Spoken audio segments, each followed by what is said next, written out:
Hello students.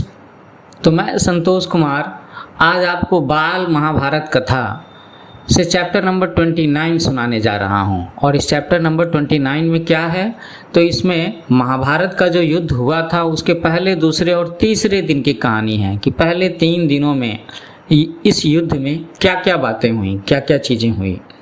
आपको पता है ना, याद है ना कि ये युद्ध कितने दिनों तक चला था? 18 दिनों तक, 18 डेज तक चला था। तो शुरू करते हैं। कौरवों की सेना के अग्रभाग पर आगे की तरफ प्रायः दुशासन ही रहा करता था और पांडवों की सेना के आगे भीमसेन। बाप ने बेटे को मारा, बेटे ने पिता के प्राण लिए, भांजे ने मामा का वध किया और मामा ने भांजे का काम तमाम किया। तो युद्ध का यही दृश्य था। सभी लड़ने वाले एक दूसरे के या तो रिश्तेदार थे या फिर दोस्त थे।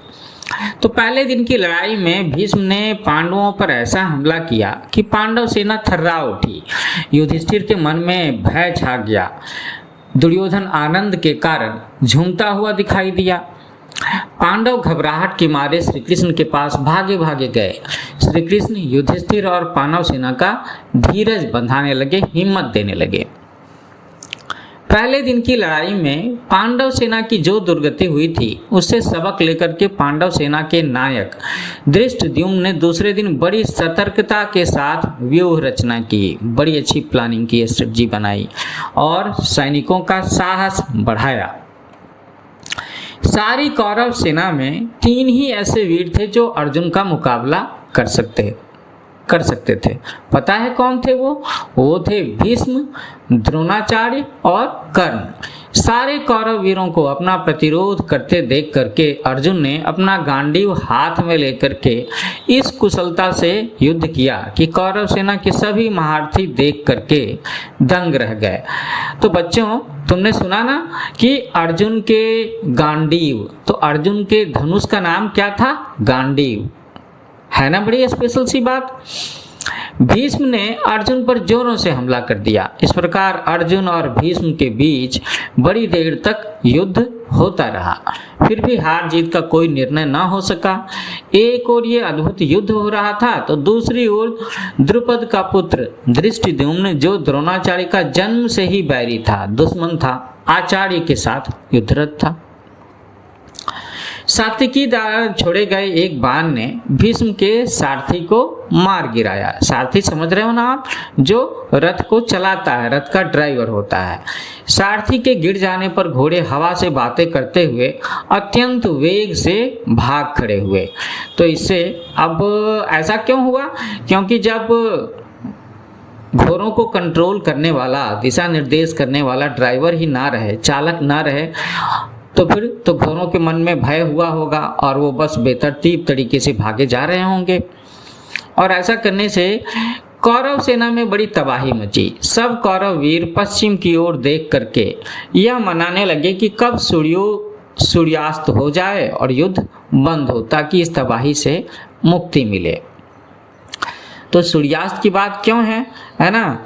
वो इसलिए है कि उन्होंने जो युद्ध नीति बनाई थी, जिस पर दोनों के दोनों पक्ष सहमत थे, वो ये था कि भाई सूर्योदय के साथ युद्ध शुरू होगा और सूर्यास्त के साथ युद्ध बंद हो जाएगा हर दिन के लिए। तो आखिर सूर्यास्त हुआ, संध्या हुई और युद्ध बंद हुआ। पहले दिन की लड़ाई के बाद पांडवों में जो आतंक छाया था वह दूसरे दिन के युद्ध का अंत होने के बाद कौरवों के मन पर छा गया। तीसरे दिन दोनों सेनाओं की व्यूह रचना हो जाने के बाद दोनों पक्ष फिर से युद्ध में लग गए और एक दूसरे पर हमला करने लगे। भीमसेन द्वारा चलाए गए एक बाण से दुर्योधन जोर का धक्का खा करके बेहोश हो गया और रथ पर गिर पड़ा। यह देखकर के उसके सारथी ने सोचा कि दुर्योधन को लड़ाई के मैदान से हटा लिया जाए, जिससे कि उसकी जान बचे, जिससे कौरव सेना को दुर्योधन के मूर्छित होने का पता न चले। तो अगर दुर्योधन की सेना, जो कौरव सेना कहलाती थी, उसको दुर्योधन के मूर्छित होने का पता चल जाता तो क्या होता? सेना की हिम्मत टूट जाती कि अरे हमारे जो हीरो हैं, हमारे जो लीडर हैं, वही मूर्छित हो गए। मूर्छित होने का मतलब समझ रहे हो ना? बेहोश हो जाना। तो इन्हीं विचारों से प्रेरित होकर के सारथी जल्दी से रथ को युद्ध भूमि से हटा करके छावनी की ओर ले गया, किंतु उसने जो सोचा था हुआ उससे उल्टा ही। अनुशासन के टूटने और सेना में खलबली मच जाने के कारण वह स्वयं ही बन गया, तो सैनिकों में भगदड़ मच गई। इधर पांडवों की सेना में आनंद छाया हुआ था, खुशी का पल था। दिन के पहले भाग में उन्होंने कौरव सेना पर जिस प्रकार हमला करके उसे तितर बितर कर दिया था, उन्हें इस बात की आशा न थी कि भीष्म की इस बिखरी हुई सेना को फिर से इकट्ठा करके वे लोग उनके ऊपर टूट पड़ेंगे। तो भीष्म ने ऐसा भयानक हमला किया कि पांडव सेना के पांव उखड़ गए। पांव उखड़ जाना एक मुहावरा है, तो पांव उखड़ जाने का मतलब है हिम्मत टूट जाना, है ना, काफी डर महसूस करना, हार की स्थिति हो जाना, ऐसी बात समझ लो आप कि जिस मजबूती से लोग टिके हुए थे, जिस साहस के साथ लड़ रहे थे, वो हिम्मत टूट जाए। श्री कृष्ण, अर्जुन और शिखंडी के प्रयत्नों के बावजूद सेना अनुशासन में न रह सकी। किसकी सेना अनुशासन में न रह सकी? तो अब की बारी है ये पांडवों की सेना की। भीष्म के छोड़े गए कई बाण अर्जुन एवं श्री कृष्ण के शरीर पर लग ही गए। इस पर श्री कृष्ण को असीम क्रोध आ गया, उनसे रहा न गया। उन्होंने खुद भीष्म को मारने की ठानी। अर्जुन यह देख करके सन्न रह गया। उसने सोचा कि यह तो बड़ा अनर्थ हो जाएगा। वह रथ से उतरा और श्री कृष्ण के पीछे भागा। अर्जुन के आग्रह पर श्री कृष्ण वापस लौट करके फिर से अर्जुन का रथ हाँकने लगे। तो श्री कृष्ण की इस कार्य से अर्जुन उत्तेजित हो उठा और कौरव सेना पर वह वज्र के समान गिरा। वज्र जानते हो आप? वज्र इंद्र का सबसे प्यारा हथियार है ना?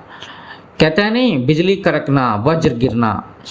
तो शाम होते होते कौरव सेना बड़ी बुरी तरह से हार गई और थकी हारी सेना मसालों की रोशनी में अपने अपने शिविर को लौट चली। शिविर का मतलब है कैंप। तो इस तरीके से पहला, दूसरा और तीसरे दिन के युद्ध की कहानी मैंने आपको सुनाई और तीसरा दिन का युद्ध इस तरीके से खत्म हुआ।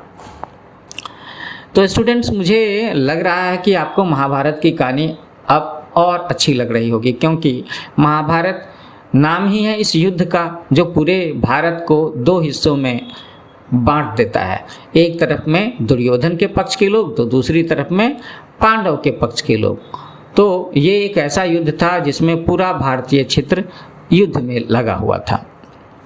तो मुझे उम्मीद है ये कहानी अच्छी लग रही होगी। तो आप मेरा channel new age coaching like करो, शेयर करो, सब्सक्राइब करो और अपने दोस्तों को भी ज़रूर बताओ। जल्दी मिलते हैं हम लोग चौथे दिन के युद्ध की कहानी को लेकर के। So happy learning with new age coaching.